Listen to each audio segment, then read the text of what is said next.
The Holocaust was arguably one of the most atrocious time periods in the world's history. The reign of Hitler brought 6 million Jewish citizens to their death during the years 1933 to 1945. Many Jewish people were sent to concentration camps and put in gas chambers, which resulted in their death. Many Jewish people hid, ran, or tried to escape from these awful wrongdoings.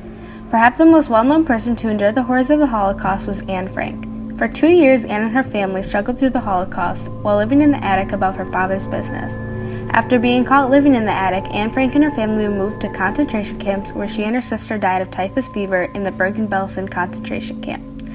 Her mom died of starvation in Auschwitz, and her dad survived the camps, but later died of lung cancer in the late 1900s. One of Anne Frank's schoolmates was Lia Bates. When Lia was little, she lived in Holland. Later, Lia and her family moved to Frankfurt, Germany, where she went to school with Anne Frank. Two of Lia's most distinctive memories of Anne was a secret language that Anne and her friend Elizabeth shared. Lia remembers not being able to understand what they were saying, but later she found out they were speaking Yiddish.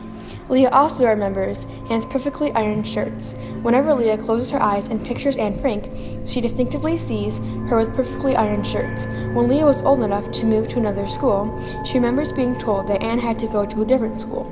But later she found out that Anne and the rest of the Jewish kids were shipped off to concentration camps. And that was the last time she ever saw Anne Frank. A few years after she had last seen Anne Frank, she received a job as a typewriter in an airport that was being rebuilt after the end of the Holocaust. During her time as a typewriter, Lia had to receive special training before she was allowed to go to America and get a job there. This training included learning how to type blind and typing with all 10 fingers. Previous to this, Lia would only type with a few of her fingers. Shortly after completing the training, the first American flights came to the airport where she worked, and she finally had the opportunity to travel to America. When she got to America, she stayed in a boarding house where she met her husband. Years after she first started living in America, Lia donated a yearbook containing poems and notes from her classmates, whom she went to school with in Germany. One of these poems being written by Anne Frank.